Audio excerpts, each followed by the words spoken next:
Olá, queridas amigas, queridos amigos, sejam bem-vindos ao estudo do livro A Caminho da Luz, através do programa Jesus e o Espiritismo. Agradeço muito à TV Mundo Maior e à TV A Caminho da Luz por retransmitirem este programa feito com tanto amor, com tanto carinho. Apresentado por mim, André Luiz Chiarini Vilar. Ao longo do programa, se surgir alguma dúvida, algum comentário, pode enviar para o nosso WhatsApp 19 997 782794. O programa de hoje, nós estaremos terminando o capítulo que iniciamos algumas semanas atrás, o capítulo 20º, Renascença do Mundo. Veremos hoje a campanha de Jesus no primeiro bloco e no segundo a ação do jesuitismo. E veremos no programa da semana que vem já o capítulo 21, Época de Transição. As pessoas que desejarem estudar comigo desde o prefácio até o presente momento, no canal do YouTube da TV A Caminho da Luz, estão todos disponíveis, capítulo por capítulo, item por item, e eu te convido a estar comigo desde o princípio. E se você ainda não se inscreveu no canal, se você ainda não habilitou as notificações, se inscreva e habilite. Emmanuel começa dizendo: a companhia de Jesus. Uma onda de claridades novas felicitava todas as consciências, mas os espíritos tenebrosos e pervertidos que mostraram ao europeu outras aplicações da pólvora, além daquelas que os chineses haviam enxergado na beleza dos fogos de artifício, inspiraram ao cérebro obcecado e doentio de Inácio de Loyola a fundação do jesuitismo em 1534, colimando reprimir a liberdade das consciências. Nós percebemos que sempre tivemos aquelas ações por parte dos espíritos inferiores e por parte de encarnados menos vigilantes, abrindo as suas percepções para que ideias equivocadas crescessem, arvorecessem e gerassem os seus frutos. Inácio de Loyola, que iniciou toda a campanha do jesuitismo, como ele diz aqui, que pregava Jesus, mas ao mesmo tempo perseguia, punia, castigava, torturava, nós percebemos que de um lado falava de amor, mas as ações não caminhavam com este amor que eles pregavam. O discurso era muito bonito, tocado de muita emoção, mas as ações eram tocadas muitas vezes pela perversão. É notório e de conhecimento de todos que a China trouxe grandes inovações. A massa, por exemplo, que é muito conhecida na Itália, foi uma invenção da China, a própria pólvora. Só que aqui na China antiga, a pólvora tinha aquela ideia de trazer a beleza dos fogos de artifícios. Os europeus, aproveitando ela, modificando a sua finalidade, utilizou para as armas, para a indústria bélica, para tirar a vida do nosso semelhante. Então nós percebemos que as coisas ruins nascem oriundas de princípios bons, sadios, honestos, dignos, e que por não haver um equilíbrio das emoções, um equilíbrio daquele impulso, seja de domínio, seja de manter o seu nome perpetuado, seja mesmo a ilusão de estar trabalhando em nome de Deus, de Jesus, de Alá, de Maomé, ou de qualquer outro vulto das religiões variadas, nós percebemos que o extremismo, ele sempre fez parte Estamos falando de 1500 e pouco, não faz tanto tempo assim. Se analisarmos a eternidade, se analisarmos que o nosso planeta tem bilhões de anos, se analisarmos que a evolução do homem é milenária, então nós vamos percebendo que as atitudes elas seguem um padrão e a espiritualidade inferior age muito facilmente na nossa dimensão, encontrando sempre aqueles corações abertos, aquelas mentes invigilantes a esse domínio. Continua Emmanuel para encerrar o item 1º de hoje. A Igreja, estendendo mão forte a essa ideia, inaugurava um dos períodos mais tristes da história ocidental, o Tribunal da Inquisição, com poderes de vida e morte nos países católicos. Fez milhares e milhares de vítimas, ensombrando o caminho dos povos. Espetáculos sangrentos e detestáveis verificaram-se em quase todas as grandes cidades da Europa. Os autos de fé acenderam horrendas fogueiras do Santo Ofício por toda parte, onde existissem cérebros que pensassem e corações que sentissem. Instituiu-se a devassa de todos os institutos sociais e a violação de todos os lares. Na Espanha, queimavam o infeliz na praça pública. Na França, tétrica noite causava pesadelos coletivos. Em matéria de fé, na Irlanda, muitos fiéis faziam questão de levar ao altar de Jesus a vela feita de gordura dos protestantes. Então nós vemos que foi uma época marcada de muito sofrimento, uma época de muita dor, uma época em que conhecia-se Jesus, mas não vivia Jesus. Não que hoje nós estamos numa fase muito diferente. Nós tínhamos um instituto, que era o Santo Ofício, a Inquisição, que tinha poderes de dizer se a pessoa poderia ou não continuar a viver. Isso há poucos séculos atrás. Existem muitos espíritos ainda que adquiriram grandes karmas perante si mesmo, inquisidores, padres, jesuítas, aquelas pessoas que denunciavam sem ter o mínimo de verdade consigo. Então nós percebemos que passaram 500 anos quase e nós percebemos que até hoje existem ainda aqueles espíritos que estão em sofrimento por estas atitudes. Torquemada, por exemplo, mandou matar mais de 10.000 na Espanha, apenas um inquisidor. Então nós percebemos como que foi uma época bárbara, uma época de tortura, uma época em que a expressão religiosa já não havia.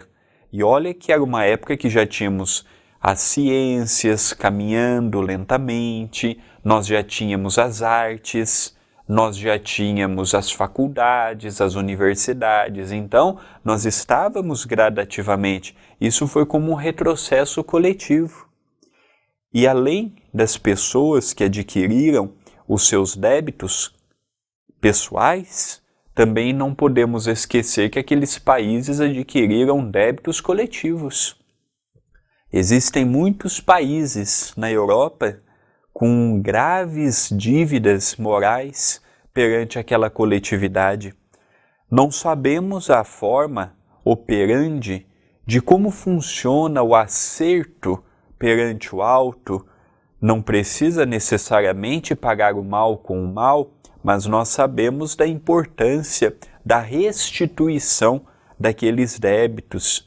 Então nós percebemos que há poucos séculos atrás, nós utilizávamos ainda a figura de Jesus e a figura de Deus para promovermos as guerras, os conflitos, os morticínios, as perseguições, e eles acreditavam piamente que estavam trabalhando em nome de Jesus. Eles acreditavam fielmente que eles estavam em nome de Deus aqui na terra, limpando a terra daqueles malfeitores, daqueles espíritos equivocados. Então nós percebemos que cada um enxerga o que deseja enxergar, cada um ouve o que deseja ouvir e naturalmente que cada um entende o que deseja entender. Eu vejo, por esta primeira mensagem que nós vimos hoje, um alerta a tomarmos muito cuidado, a vigiarmos muito, a analisarmos muito nós que estamos dentro de um centro espírita, que trabalhamos com a mediunidade, que trabalhamos com o povo, que trabalhamos nas mais diferentes atividades assistenciais. Precisamos urgentemente aumentar a prece, aumentar a vigilância, redobrar a postura e o pensamento elevado.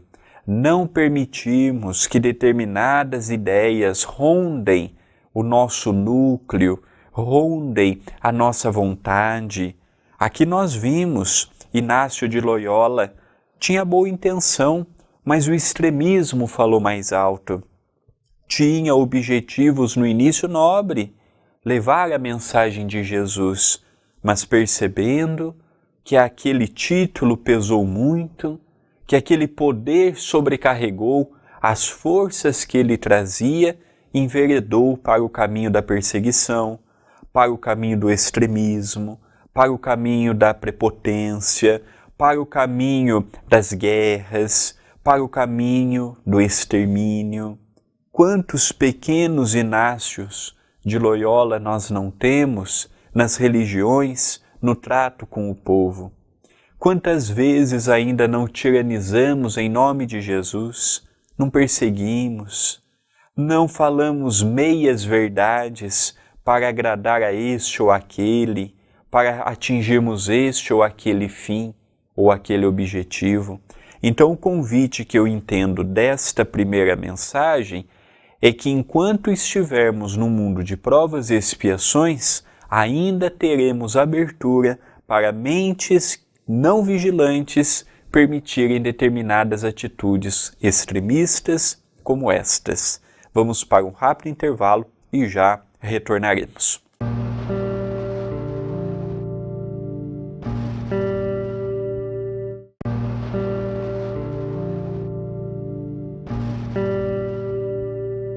Queridos amigos, queridas amigas, estamos retornando com o vídeo, tendo o enfoque de estudarmos o livro A Caminho da Luz, ditado por Emmanuel pelas mãos de Francisco Cândido Xavier.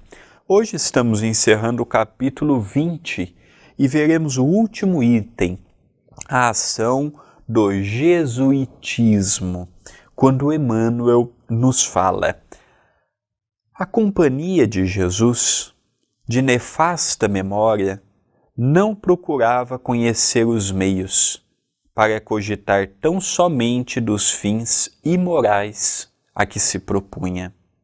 Sua ação desdobrou-se por largos anos de treva nos domínios da civilização ocidental, contribuindo amplamente para o atraso moral em que se encontra o homem científico dos tempos modernos. Olha que interessante Emmanuel dizendo que nós não regredimos, retroagimos, mas que nós estacionamos.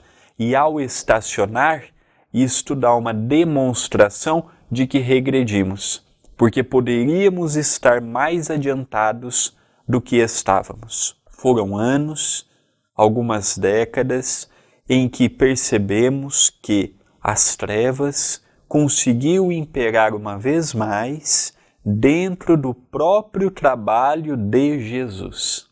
Olha o nome que eles tinham, Campanha ou Companhia de Jesus. Então nós percebemos que usar o nome de Jesus sempre foi algo vulgar, sempre foi algo utilizado nas guerras, na justificação das perseguições, na justificação das mortes. Não estamos aqui querendo dizer que tudo que usaram de Jesus no passado foi no quesito da maldade, da perseguição, mas boa parte do que a história nos narra, infelizmente, utilizaram, mal utilizados, o nome de Jesus. Utilizaram para proveito próprio, domínio, extensão do poder, extensão do seu pensamento, extensão das suas ações. Então nós percebemos que isto sempre ocorreu.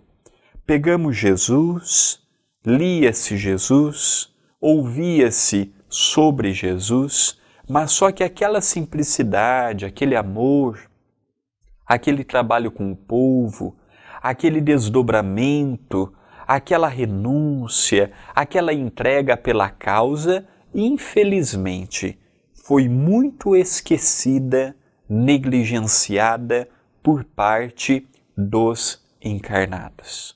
Por isso que nós, os espíritas, precisamos estar sempre vigilantes.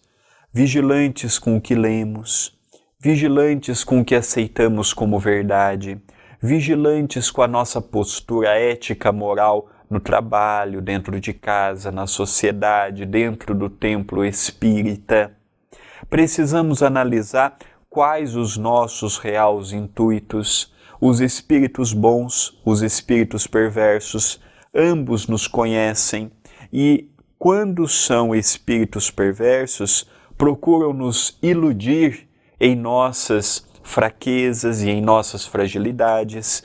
Por isso que nós temos que analisar o que representa trabalhar com Jesus. Não é simplesmente dar sopa, dar comida, distribuir agasalhos. Não é simplesmente vestir uma camiseta do centro espírita e dizer assim, eu frequento o centro tal. Nós precisamos analisar realmente o que nos alimentam. Esses imaginavam que trabalhavam com Jesus. Esses acreditavam fielmente que o que eles estavam fazendo estava de acordo com a mensagem de Jesus. Nós podemos dizer, por exemplo, que Inácio de Loyola era uma pessoa ignorante? Não, era uma pessoa culta. Leiamos a biografia dele. Nós podemos dizer que um Papa Gregório IX era uma pessoa ignorante? Não. Nós não podemos subestimar a inteligência das pessoas, só que foram iludidas. Os espíritos, vendo que eles tinham o poder temporal, foram iludindo, foram falando e suscitando pensamentos que eles foram alimentando e de repente foram materializando. Então isso pode acontecer conosco, isso pode acontecer com todas as pessoas que estão encarnadas. Por isso que Jesus disse, vigiai e orai, para não cairdes em tentação. E encerra Emmanuel nos advertindo, suas hordas de predomínio, de cupidez e de ambição não martirizaram apenas o mundo secular. Também os padres sinceros sofreram largamente sobre a sua predominância nefasta. Tanto assim que, quando o Papa Clemente XIV tentou extingui-la em 1773, com o seu breve Dominus Acti Redemptor, exclamava desolado, assino minha sentença de morte, mas obedeço à minha consciência. Com efeito, em setembro de 1774, o grande pontífice entregava a alma a Deus no meio dos mais horrorosos padecimentos, vitimado por um veneno letal que lhe apodreceu lentamente o corpo. Então nós temos visto que quando não é de acordo, tira-se a pessoa. Então os padres naquela época, os bispos, até os padres como esse Papa Clemente XIV, todos eles procuravam um Jesus renovado, mas era muito forte aquele movimento iniciado, perpetuado por Inácio de Loyola. E não seria simples, não seria fácil acabar com aquilo de um dia para o outro. Então não foram 1 ano, 2 anos, foram anos, décadas, chegando até alguns séculos.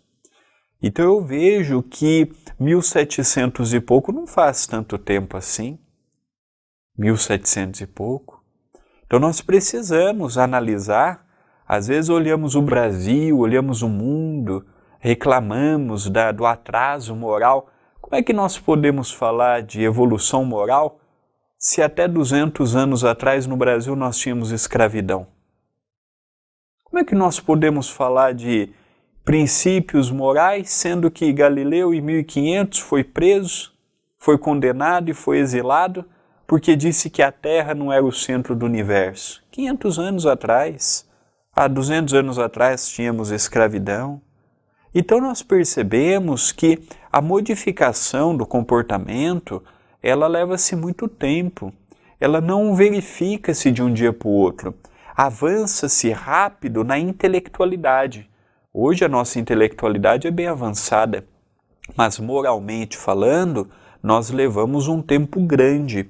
Falando desse conjunto de evolução, eu estava lendo uma história envolvendo o nosso querido Chico Xavier.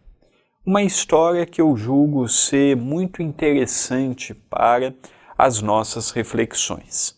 Conta que certa feita o Chico estava junto de Emmanuel e apareceu uma entidade espiritual de um vulto imenso próximo de Chico Xavier. E eles próximo do Chico e próximo de Emmanuel. E o Chico percebeu que era um espírito que tinha uma ligação com Emmanuel. E de repente, Emmanuel e esse espírito, eles começaram a falar num dialeto que o Chico não conhecia. E ali o Chico ficou apenas observando como um espectador. Era um espírito de uma luz muito grande, muito bonita. E de repente o Chico perguntou: olha, o que ele te disse? Ah, Chico, eu já tive contato com ele há milhões de anos atrás, há milhares de anos atrás. E ele já reside em outros planetas. Ele me disse que fazendo uma visita pela Terra, a única coisa que ele percebeu de diferente foi a nossa arquitetura, mas o comportamento do homem, o predomínio da matéria, a subjugação do mais fraco, a imposição do mais forte, esta continua a mesma. Eu achei muito interessante, essa história está narrada por Oswaldo Cordeiro no livro Pequenas Histórias de um Grande Homem. E eu achei muito interessante porque é a realidade. Hoje ainda pegamos o nome de Jesus e pronunciamos sem qualquer carinho ou dedicação. Hoje nós vemos a busca incessante ainda pelo eu, meu eu, as minhas ânsias e as minhas necessidades. O senso de coletividade, o senso de fraternidade, o senso de uma sociedade isenta dos protagonismos do homem velho, como vemos até hoje, ainda se perpetua. Por isso que a Terra passa por momentos terríveis, como o momento de uma pandemia. Sempre tivemos as pandemias, as mortes coletivas, e estamos ao meio de uma delas. E ainda passamos por elas sem compreender espiritualmente o real convite, sem compreendermos espiritualmente os ascendentes que estão por detrás, os ascendentes espirituais, o convite moral, o convite a repensarmos. Então Emmanuel fala de um assunto que, infelizmente, é o que nós vemos dentro das religiões. Hoje só não temos a Inquisição, só não temos uma companhia de Jesus, porque felizmente já saímos daquela época em que tínhamos um tribunal para julgar a vida ou a morte das pessoas. Mas eu creio que tem muitas pessoas, inclusive religiosos, que se pudessem, voltariam com as inquisições, voltariam com as perseguições, voltariam com aquela ideia de perpetuar o seu pensamento, de perpetuar o seu modo de pensar, o seu modo de agir. É muito sério essa questão. Ainda não desapareceu completamente essas ideias, não. Nós outros, que procuramos com muita humildade, com muita simplicidade e ao mesmo tempo com muito objetivo trabalhar com Jesus, não mudaremos o mundo, não acabaremos com a fome, com a desigualdade, com a injustiça, com a corrupção, mas se tivermos condições de ajudarmos uma alma em sofrimento, que maravilha! É um sofrimento, é um sofredor, é um problema que uma pessoa deixará de passar. Pensemos e reflitamos em torno do convite de Jesus, que não é de mudar o mundo instantaneamente, mas é de mudar o nosso coração e convidar as pessoas ao nosso lado à modificação. Muita paz no coração de todos e até o próximo estudo de A Caminho da Luz.